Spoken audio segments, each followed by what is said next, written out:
जहाँ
आचार्य सदगुरुवर्या श्री हेम कुमार जी महाराज साहब, वरिष्ठ प्रवर्तनी श्रावणे सदगुरुवर्या डॉक्टर श्री रवि रश्मि जी महाराज साहब की, श्रवण संघ महामंत्री पूज्य गुरुदेव श्री सौभाग्य मुनि जी महाराज साहब, योग पुरुष उपाध्याय भगवान श्री प्रवीण श्री जी महाराज साहब, माम जीवन निर्मात्री श्रावणी सदगुरुवर्या डॉक्टर श्री रवि रश्मि जी महाराज साहब के पावन चरण कमलों में वंदन नमस्कार करने के पश्चात उपस्थित भव्य आत्माओं, सुख एक ऐसा शब्द है जो सबको अच्छा लगता है। हर व्यक्ति चाहता है उसको सुख ही सुख मिले। सुख को पाने के लिए वो बहुत प्रयास करता है, मंदिरों में जाता है, मनौतियां मांगता है, आशीर्वाद मांगता है, और भी जितनी दौड़ धूप है वो करता है। जितने पाप भी करता है ना वो सुख पाने के लिए करता है। उसको लगता है चोरी करने से, ठगी करने से, बेईमानी करने से पैसा आएगा, जीवन में सुख हो जाएगा। सारी दौड़ धूप जो है वो इंसान की सुख के लिए, लेकिन सुख जो है वो आता कैसे, सुख मिलता कैसे? सुख जो है वो मांगने से नहीं मिलता, सुख जो है वो दौड़ धूप से भी नहीं मिलता। सुख के लिए सारी दुनिया पुरुषार्थ कर रही है, सारी दुनिया मेहनत कर रही है। ऐसे सुख तो सभी प्राप्त कर लेते हैं अपनी मेहनत से, अपनी हिम्मत से। सुख ऐसे नहीं मिलता। सुख मिलता है कि एक ऐसा पुण्य कर्म होता है जो आत्मा को सुख का अनुभव कराता है। पुण्य नाम का एक सूक्ष्म कर्म है जिसकी वजह से आत्मा को सुख की प्राप्ति होती है। उस पुण्य कर्म से इंसान को मिलता क्या है? उससे मिलता है उसको सुख, उसको समृद्धि, अच्छा परिवार, आज्ञाकारी पत्नी, पुत्र। उससे मिलती है उसको धन दौलत, उससे मिलती है उसको पद और शोहरत। उस पुण्य से मिलती है उसको निरोग शरीर, उस पुण्य से मिलता है उसको स्वरूप, सुंदर रूप। उस पुण्य से मिलता है उसको सारी दुनिया जहान के अंदर उसकी सारे लोग आज्ञा माने, उस पुण्य से मिलता है। सारे उसको प्रेम करे, उस पुण्य से मिलता है। एक पुण्य ऐसा कर्म है जिसकी बदौलत सारे संसार के सुख इंसान की झोली में आते हैं। पुण्य के यहाँ तक है कि उस पुण्य की वजह से इंसान को सदगुरु भी मिलते हैं। पाप का अगर उदय है, पुण्य नहीं है, आपके तो गुरु पल्ले पड़ेंगे। और पुण्य अगर तुम्हारा साथ है तो वे सदगुरु मिलेंगे। गुरु सदगुरु का मिलना ये भी पुण्य और पाप का खेल है तुम्हारे। अकल की बात नहीं है, अकल तो सबके पास है। जब पाप का उदय आता है ना उसी अकल पर पर्दे पड़ते हैं।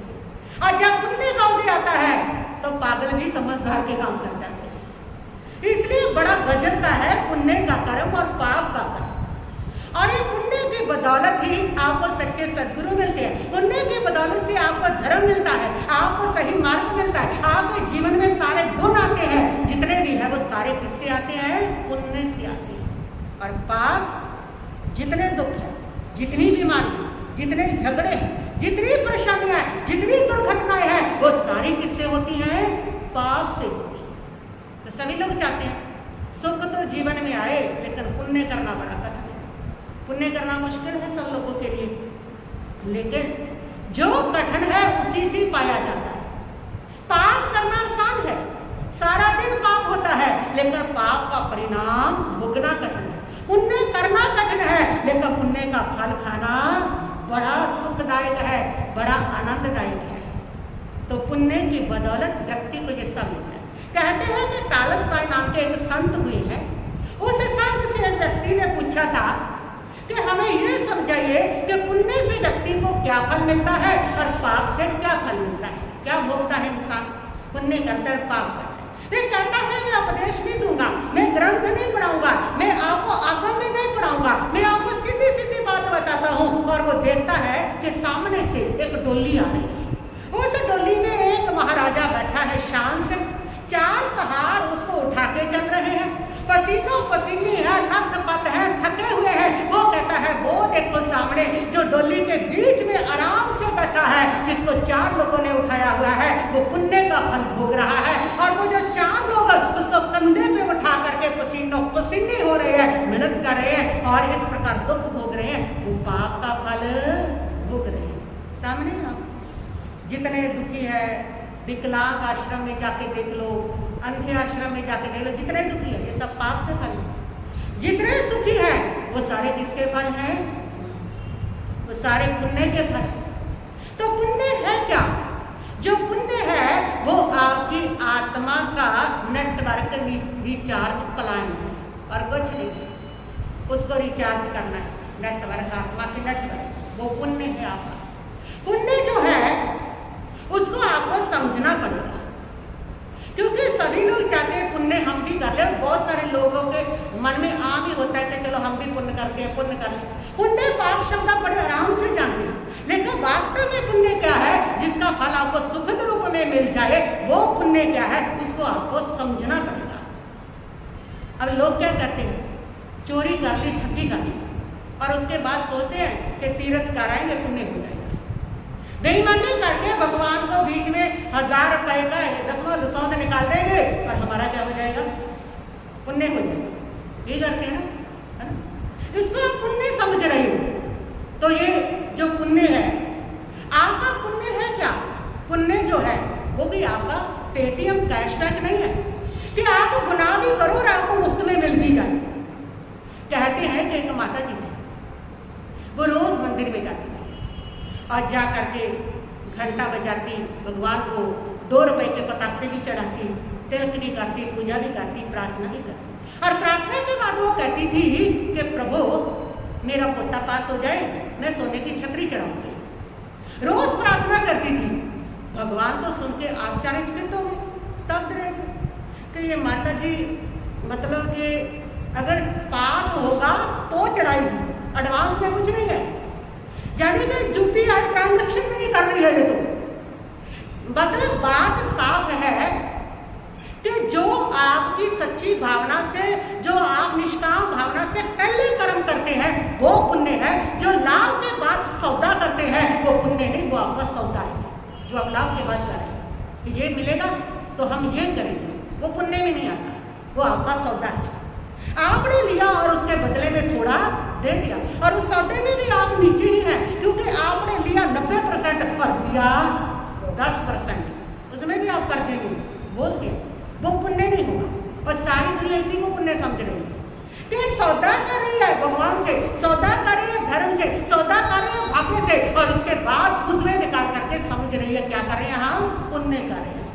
तभी तो वो पुण्य आपका फलित नहीं हो रहा, तभी तो जीवन से दुख जा नहीं रही है, क्योंकि पुण्य भी सारा गड़बड़ घोटाले वाला है। जीवन गड़बड़ से भरा ही भरा है। धर्म स्थान पे भी जीवन गड़बड़ से निकल नहीं पाता, वहां पर भी व्यक्ति दोहरा जीवन इसी प्रकार जीता है। आप देखिए तो सिर्फ कैसा इंसान का जीवन होता है कि उसके शब्दों में तो तुलसीदास की चुपाइयों जैसे होते हैं और उसकी मंशा जो है ना वो रावण की करतूत जैसी होती है। ऐसा जीवन धर्म स्थान में भी होता है। तो ये सारा व्यक्ति के पुण्य का गड़बड़ घोटाला है। पुण्य जो होता है वो आपका कोई मोबाइल नहीं है जिसको आप फाइनेंस पे ले लेंगे कि पुण्य है और उसको आपने क्या कर लिया, फाइनेंस पे ले लिया। पुण्य जो है वह आपकी वो बैंक अकाउंट है आत्मा का, जिसका बैलेंस जब भी बढ़ेगा आपकी शुभ भावनाओं से बढ़ेगा। ये बैलेंस गड़बड़ घोटाला से नहीं बढ़ेगा। ये बैलेंस जो है इस प्रकार आपको भगवान को धोखा दे करके भी नहीं बढ़ेगा। ये बैलेंस जब भी बढ़ेगा जब भी आप कुछ निष्काम भावना से करेंगे, पवित्र भावना से करेंगे, सच्ची भावना से करेंगे, तब जा करके आपकी आत्मा का बैंक बैलेंस क्या होगा, बढ़ेगा। तो पुण्य क्या है? बिना सौदे के जो किया जाता है, लाभ का कोई सौदा नहीं। जो लाभ से पहले किया जाता है, ये नहीं कि मेरा जे काम होगा तो तब करेंगे, मुझे इतनी कमाई होगी तो तब करेंगे, वो तो आपका लाभ का सौदा है, वो पुण्य नहीं। पुण्य तो वो है जो लाभ से पहले जो आपका अपना प्रॉफिट है, जो आपके पास है, निष्काम भाव से आपने उससे कर दिया, वो क्या होता है, पुण्य होता है। पुण्य है जो आपको संसार में जिलाता है। पुण्य ही है जो आपको क्या करता है, पालनहार है। पुण्य ही आपका भाग्य विधाता है। अगर आपका आज पालन पोषण हो रहा है तो पुण्य के बल पर हो रहा है और किसी बल पर नहीं हो रहा। पुण्य ही, पुण्य जिसका मजबूत है ना वो तो उसको बिल्कुल मलबे में भी जीवित रह जाते, वहां से भी उनको अन्न पहुंचाने वाला मिल जाता है। पुण्य बड़ा जबरदस्त है। पुण्य है क्या? कभी कभी आपको ऐसा लगा कि जैसे आपके जीवन में कोई काम अचानक से बढ़िया हो गया और आपने सोचा भी नहीं था? ऐसा होता है कभी कभी। कितने लोगों के साथ? तरसेन जी कह रहे होता है ना? हाँ, कितने लोगों के साथ कि आपने सोचा भी नहीं था, आपको उसकी अंदाजा भी नहीं था, लेकिन अचानक से आपका बढ़िया काम हुआ, अचानक से आप मुसीबत से निकल गए और आप आश्चर्यचकित रह जाते हैं, क्या चमत्कार हो गया, पता नहीं किसकी कृपा होता है ना। ये सब क्या है? पुण्य। पुण्य जो है वो चुपचाप आपका काम कर देता है। वो पुण्य जो कभी बीज आपने बो लिया था ना, वो पुण्य आपका चल करके आ गया और आपके साथ ऐसा लगा जैसे चमत्कार हो गया और आपका काम बन गया। तो उस समय आपका क्या होता है? पुण्य होता है। बड़ा जबरदस्त है ये पुण्य। एक बच्चे ने मुझे पूछा कि हमारा साहब, ये पुण्य की जो आप कथा करते रहते हो ना, इस पुण्य का कोई ऐप भी है, कोई एप्लीकेशन है इसकी? ऐप भी? मैंने उसको बताया कि महावीर ने इसके 9 ऐप बताए। 9 पुण्य के ऐप है, जिसमें भी आपको खोलना है, जिसमें भी इन्वेस्टमेंट करनी है, जिसको भी चलाना हो चला सकते हैं। और हाँ, इस पुण्य का जो यूजर नेम है ना, वो है संयम, और इस पुण्य का जो पासवर्ड है इस ऐप का, वो है श्रद्धा। श्रद्धा और संयम के साथ 9 प्रकार के पुण्य के ऐप है और 9 प्रकार का पुण्य करने से आप इस प्रकार जीवन में महान सुख प्राप्त करते हैं, महान सुख पाते हैं। ये सारे सुख पुण्य की बदौलत। और पाप 18 तरह पाप के भी ऐप है, वो 18 है और उसका यूजर नेम असंयम है और उसका पासवर्ड अश्रद्धा। जब भी आप अश्रद्धा असंयम के साथ जुड़ते हो तो आप उस समय 18 प्रकार के पाप के ऐप खोलते हो और उस ऐप में आप जो इन्वेस्टमेंट करते हो, उस ऐप को जब आप चलाते हो तो वो आपके इन्वेस्टमेंट होता है। पुण्य और पाप दोनों को और अच्छे से समझना है ना, तो आप यूँ समझिए कि पुण्य पाप क्या है। यानी कि पुण्य पाप आपकी वो सेल्फी है कि आपने जो सेल्फी ली, जो पुण्य के साथ आपकी सेल्फी है, तो पुण्य वो आपकी फोटो को मोक्ष तक पहुंचा देगा। और अगर पाप के साथ आपकी सेल्फी ले ली है तो पाप आपकी फोटो को सीबीआई तक पहुंचा सकता है। बस ये पुण्य और पाप, यानी कि दोनों के साथ हम सेल्फी ले रहे हैं और हमारी फोटो का यूज कैसे होगा कि पाप के साथ फोटो लिए तो फोटो सीबीआई तक पहुंच सकती है और सीबीआई तक पहुंचने के बाद आपके साथ फिर जो होता है, जिस प्रकार आपके क्राइम निकलते हैं, जिस प्रकार आपको टेंशन बनती है, और पुण्य के साथ जो सेल्फी थी वो मोक्ष तक जाती है, सुख का रास्ता मिलता है। ये पुण्य पाप 9 प्रकार का पुण्य है और जो पाप है वो 18 प्रकार का है। 18 प्रकार से करते हैं उसको और दुखों के साथ भुगतान देते हैं। 9 प्रकार से पुण्य करते हैं, महान सुखों का फल के साथ उसका भुगतान करते हैं। पाप 18 है, जितनी गिनती में दुगने हैं, लेकिन 9 पुण्य इतने जबरदस्त है कि अगर 9 पुण्य आप करते हैं उन 18 पापों की ताकत को समाप्त कर सकते हैं। ये पुण्य की ताकत है। 18 पाप ज़्यादा है, बहुत ज़्यादा है, पुण्य तो 9 ही है, लेकिन वो थोड़े पुण्य भी पाप के ऊपर भारी पड़ जाया करते हैं। तो वो 9 पुण्य कौन से, जिसको हमें करना, जो जीवन में सुख ही सुख लाते हैं, वो 9 पुण्य कौन से हैं? उनमें भगवान ने बताया सबसे पहला जो पुण्य है वो है अन्न पुण्य। अन्न का दान, भोजन खिलाना। किसको खिलाएं? अब लोगों का ये भी सवाल है, किसको दे? किसी गरीब को देते हैं तो वो तो जाके बेच देता है हमारा अनाज। किसी गरीब को देते हैं, उसका मिसयूज हो रहा है, ये हो रहा है, वो हो रहा है। अब किसको दे भोजन? भोजन को जो आपका पुण्य है वो देने के लिए 3 पात्र बताए। आपने जो दे दिया ना, आपका पुण्य बन गया। मिसयूज जिसने किया, पाप उसका बंधा, ना के देने वाले का बंधा, आपका नहीं बनेगा। आप निश्चिंत होकर के दीजिए, क्योंकि देना ही धर्म है, चीज का त्याग करना ही धर्म है। प्रकृति की इतनी वस्तुओं को तुम अंदर संग्रह कर रहे हो, तुम्हें कोई अधिकार नहीं है। जो जो तुमने त्याग दिया किसी को दे दिया, वो त्यागना ही क्या हो गया, धर्म हो गया। पहली बात तो वो हो गया, किसी को भी दे दिया। दूसरी बात ये है कि गरीब को जब आप देते हो तो आपके भीतर दया और करुणा बढ़ती है। जहाँ दया और करुणा है वहाँ भगवान का वास है। आपके अंदर देते समय किसी गरीब को जो दया का भाव आया, जो कर्म का भाव आया, उस भाव से पुण्य ने बढ़ना है।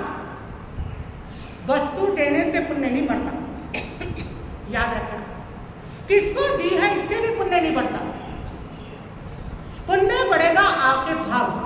जिस समय दी आपके भीतर श्रद्धा का भाव आया, जिस समय आप दे रहे हैं आपके भीतर प्यार का भाव आया, करुणा का भाव आया, दया का भाव आया, उससे पुण्य का बढ़ना है। वस्तु देने से नहीं बढ़ना। कितनी दो, वस्तु वस्तु है, और किसको दी है उससे भी नहीं बढ़ना। इसलिए बड़े बड़े महापुरुषों को देने वाले नरक भी गए हैं और पापियों को देने वाले स्वर्ग भी गए, क्योंकि भाव का अंतर। महापुरुषों को वो रेवती, जो पूरा भाव की रेवती थी, द्रावती का पूरा भाव था, उसने एक त्यागी महापुरुष को कड़वा कड़वा तुम्बा जहर बहरा दिया था कि कड़ी चलो कहा मैं रूढ़ी पे फेंकने जाऊंगी, मेरे घर पे रूढ़ी आ गई, ये देके पहराया था, और उस दाल से वो नर्क में गई थी। किसको दिया, किस भाव से दिया, क्या दिया। और ऐसे ऐसे पापी, किसी पापी को दे दिया और वो भी कहाँ पहुंच गए, स्वर्ग में पहुंच गए। इसलिए ये मत देखिए कि जिसको दे रहे हैं वो कौन है, वो व्यक्ति महत्वपूर्ण नहीं है। अरे वो जो वस्तु है वो भी महत्वपूर्ण नहीं है। अगर महत्वपूर्ण है तो तुम्हारा उस समय का भाव, किस भाव से दे रहे। तुम्हारे भीतर करुणा उमड़ी है ना, किसी दुखी को तुमने चलते देख लिया, तुम्हारे भीतर करुणा आ गई, उस करुणा से जब भी तुम दे दोगे अनंत पुण्य का खजाना तुम्हारे अकाउंट में जमा होगा। लेकिन देते देते अगर पैर टटेंगे कि अरे ये तो ऐसे ही होते हैं, बेच बूझ देंगे, इन्होंने कपड़े दे दिए, भाव बेचाएगा, क्या करेगा, दे भी दिया, उल्टा भी कर लिया, वो देना भी तुम्हारे लिए पाप बन जाएगा। वो भाव किसी के प्रति असाधना की, शंका की, वो ऐसा है कि नहीं है, आपको कन्फर्म पता नहीं है, लेकिन आपने उसके ऊपर ये आरोपित कर दिया, ये कलंक लगा दिया आपने कि ये बेचेगा, ये ऐसा करेगा। वो पता नहीं किस स्थिति से गुजरा है। वो जो कलुषित भाव आपके भीतर आ गया, जो बुरा भाव आ गया, उस भाव से वो दिया हुआ भी पाप बनेगा। वो पुण्य लेके नहीं आएगा, पाप लेके आएगा, दुख लेके आएगा। इसलिए वस्तु भी पुण्य नहीं देती, व्यक्ति भी पुण्य नहीं देता।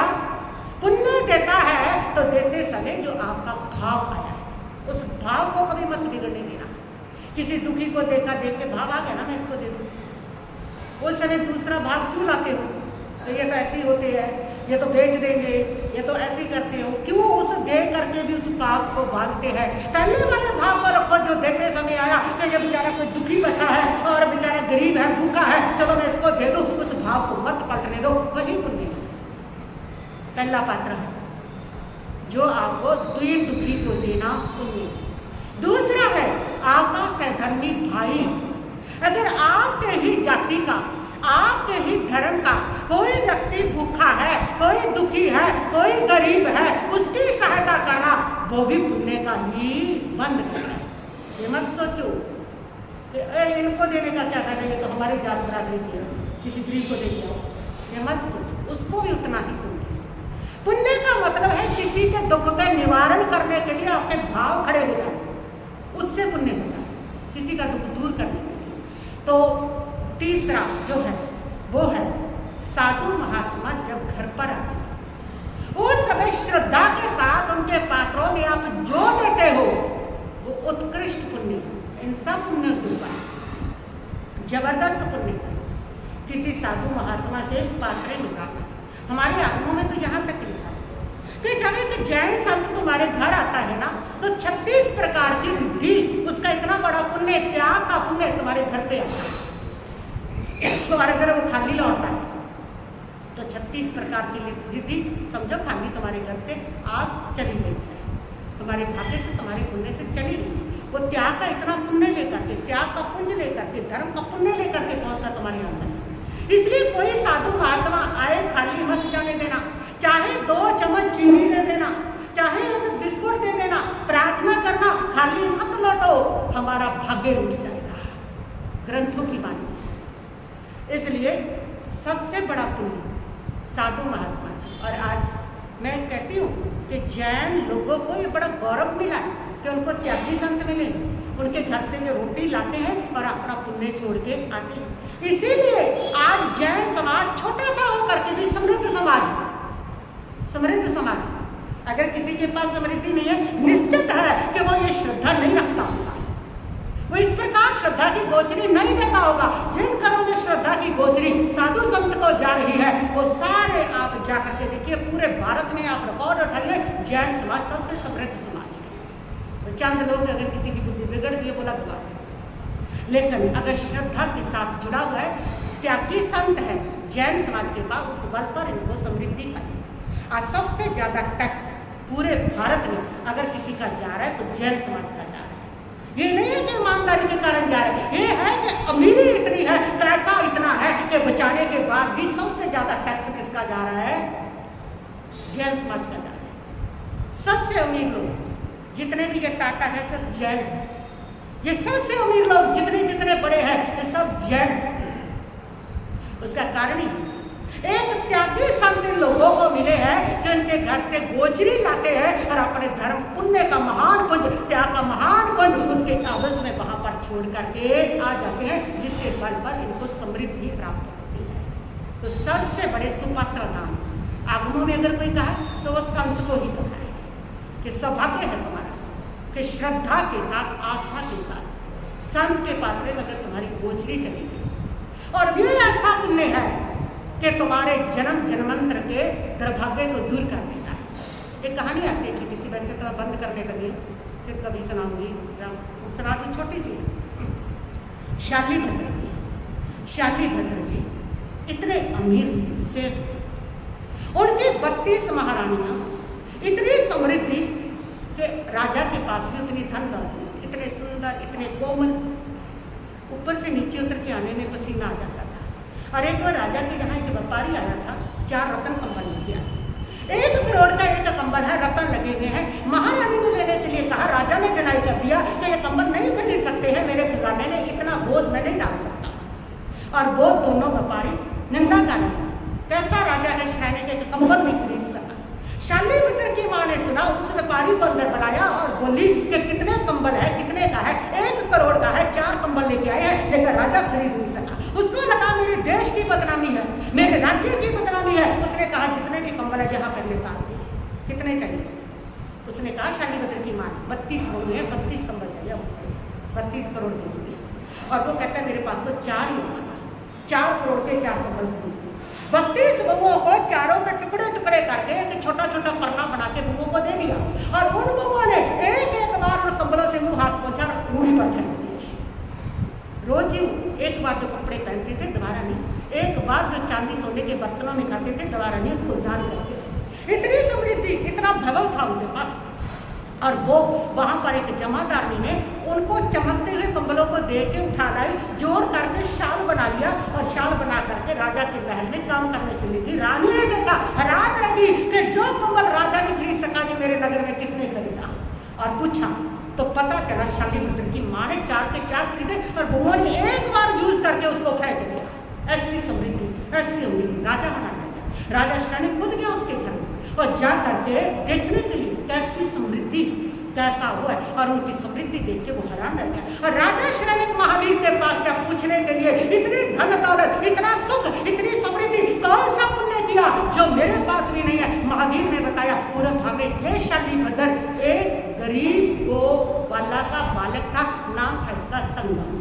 बहुत गरीब, इतनी गरीबी दाने दाने के लिए तरसता था। एक दिन जिंदगी माँ से किसी बच्चे को खीर खाते हुए देखा, माँ मुझे खीर खानी है, माँ मुझे खीर खानी है। जिसके पास खिलाने को रोटी नहीं सूखी वो खीर कहाँ से खिलाए? लेकिन बच्चे के जिद के आगे माँ हार जाती है, और माँ अपने पड़ोसियों से कहीं से दूध मांग के लाती है, चीनी मांग के, चावल मांग के लाती है, और इसको खीर बना के देती है। बात भूखा था और खीर गर्मा गर्म है। माँ पानी लेने चली गई, एक थाली में खीर रख दी है, तू खा लेना बेटा, ठंडी हो जाती है। ठंडी हो रही है, 10 साल का बच्चा खीर रख के बैठा है, सामने से एक जैन मुनि, तपस्वी मुनि, 1 महीने का पारना है उसकी तपस्या का, वो सीधे उसके घर में प्रवेश करके और उसको देखकर तो 10 साल के बच्चे के अंदर भाव आते हैं कि महाराज जी आए हैं, मैं इनको दे दूँ। और उसने बीच में लकीर खींच दी, आटा दूंगा, आटा मैं खाऊंगा। और जब डालने लगा पात्र में तो सारे डर गए और डालने से भी इतना खुश कि ले लो महाराज जी, ले जाओ कोई बात नहीं, ले जाओ। इतना खुश, इतने खुश भाव से त्यागी मुनि को खीर दी थी इसने। और बाद में जब माँ आई तो माँ ने कहा कि सारे खा गया तो खीर इतनी बड़ी, और उसके पेट में दर्द शुरू हुआ बच्चे। क्यों? उसकी गरीबी ने कैसे समाप्त किया और दर्द शुरू हुआ। दर्द शुरू होने के बाद बच्चा मृत्यु को प्राप्त हो गया और वहां से मृत्यु को प्राप्त हो गया सीधा शालीपुत्र की माँ के गर्भ में जी आया। ये शालीपुत्र बना। ये सारी समृद्धि उस पुण्य के बल पर पाई जो त्यागी मुनि को इतनी श्रद्धा से, इतनी आस्था से, इतने उच्च भावों से इसने क्या बहराई खीर बहराई। ये है उसका पुण्य। सुपात्र दान त्यागी को दे दिया, संत मुनियों को दिया। तो इस प्रकार परमात्मा ने पहला पुण्य अन्नदान बताया है। आप अन्नदान के ऊपर मैं वैसे कल को बोलूँगी, आज थोड़ा सा बोला है तो कल को इसके बारे में बताऊँगी कैसे आप अन्नदान से अपना पुण्य कमा सकते हैं, किस प्रकार आपको ये सारा करना चाहिए। हो गया घड़ी में समय भी बहुत, बस इतना ही कहती थी मैं अपने वक्तव्य को यहीं पर स्थगित करती हूँ। और फिर वो भजन की 2 पंक्तियाँ गुनगुनाएंगे। संबल यानी कि ये पुण्य का संबल साथ में हम ले लें तो जहाँ भी रहेंगे वहाँ सुख पाएंगे। तो अभी समय है हाथ में, ले लो संबल साथ में, जहाँ कहीं जाओगे वहाँ सुख पाओगे, जहाँ कहीं जाओगे वहाँ सुख पाओगे। अभी समय है हाथ में, ले लो संबल साथ में, जहाँ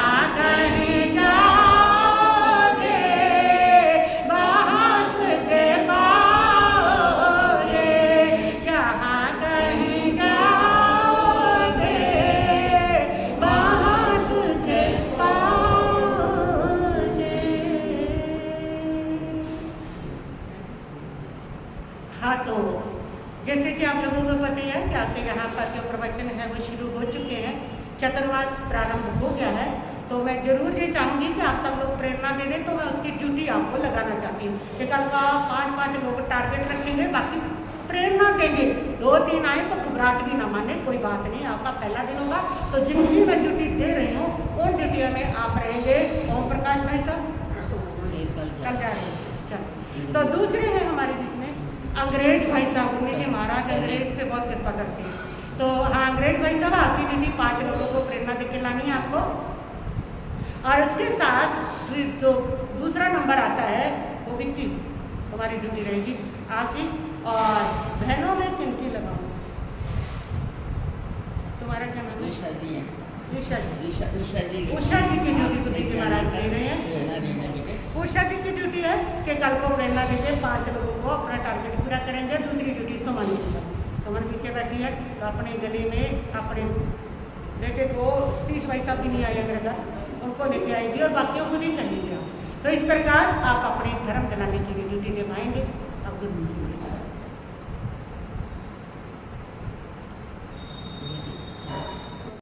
सबसे पहले जिन्होंने यहाँ पे प्रारंभ किया, हमारी अनुस्थिति के अंदर भी परवीन भैया भी यहाँ पे बैठे हुए हैं, तो उनका धन्यवाद देते हैं कि इन्होंने बहुत समय से, जब हम गैर हाजिर भी होते हैं तब भी आरती करते हैं। और कल भी इनकी भावना थी, हमारी भी भावना थी, लेकिन समय ज़्यादा हो चुका था इसलिए कल आरती नहीं हुई।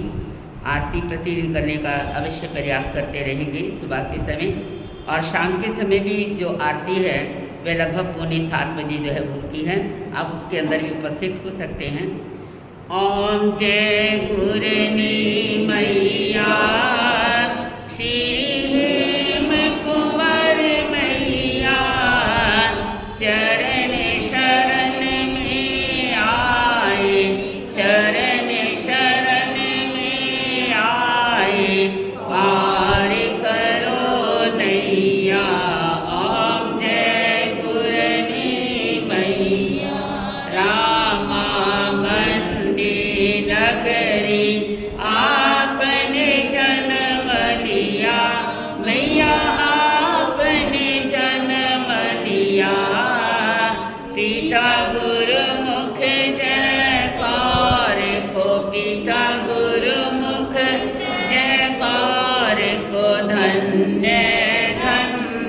किया। ओम जय गुरनी मैया। माघ सुदी पूर्णिमा सिरसा दीक्षाली मैया सिरसा दीक्षाली। मोहन कुंवर गुरनी ने मोहन कुंवर गुरनी ने कृपा पूरन की। ओम जय गुरनी मैया। जग से संयम धारा सहज ही सब कुछ था मैया सहज ही सब कुछ था। सहज सेवा समर्पण सहज सेवा समर्पण सहज ही विनम्रता। ओम जय गुरनी मैया। दीर्घ तपस्या करके निरजित कर्म किए मैया निरजित कर्म किए। अमृत करे अमृत के सरवर सागर रूप गुरु दर्श दिए। ओम जय गुरनी मैया। ज्ञाना में आपने किया संथारा मैया किया संथारा। दिन शासन चमकाया दिन शासन चमकाया जीवन संवारा। ओम जय गुरनी मैया। जो भी दर पे आया पूरी हुई आशा मैया पूरी हुई आशा। तब दर्शन की मैया तब दर्शन की मैया मुझे को भी अभिलाषा। ओम जय गुरनी मैया। सिद्धमयी भावों से आरती जो गावे मैया आरती जो गावे। रवि रश्मि कहनी से रवि रश्मि कहनी से वांछित फल पावे। ओम जय गुरनी मैया। ओम जय गुरनी मैया। श्री हेम कुंवर मैया चरण शरण में आए चरण शरण में आए पार करो नैया। ओम जय गुरनी मैया। बोलिए चिंतामणि पार्श्वनाथ भगवान की। श्रवण भगवान महावीर स्वामी की। चमत्कारी महापुरुषी रूपचंद जी महाराज की। श्रमी श्रेष्ठ महान साध्वी श्री मोहन कुंवर जी महाराज की। तपाचार्य गुरनी मियाँ श्री हेम कुंवर जी महाराज की। विश्व के सभी महान पुरुषों की। आज के लिए आप लोगों का नियम रहेगा कि आप खाने पीने की किसी भी वस्तु में से जूठा नहीं छोड़ेंगे और शहद और मक्खन का आप लोग त्याग करेंगे। और इसके साथ साथ आज आप शकरकंदी और शलगम इन दोनों चीज़ों का त्याग करें। कंदमूल का भी त्याग कर सकते हैं। द्वितीय मंत्र सुनते गोष्ठ से चेतारी मंगलम अरिहंता मंगलम सामंगलम केली मतोदम मंगलम चारी गुत्मा सालगुत्मा केली मतोदमोलगुत्मा चारी शनं पज्जामि निहंते शनं पज्जामि सिदे शनं पज्जामि साउ शनं पज्जामि केली मतंगमं शनं पज्जामि। चार शने दुख करने मंगल करने और न शरना कोई होगा। जो भाव प्राणी करे आचरण, उसका सदा ही मंगल होगा।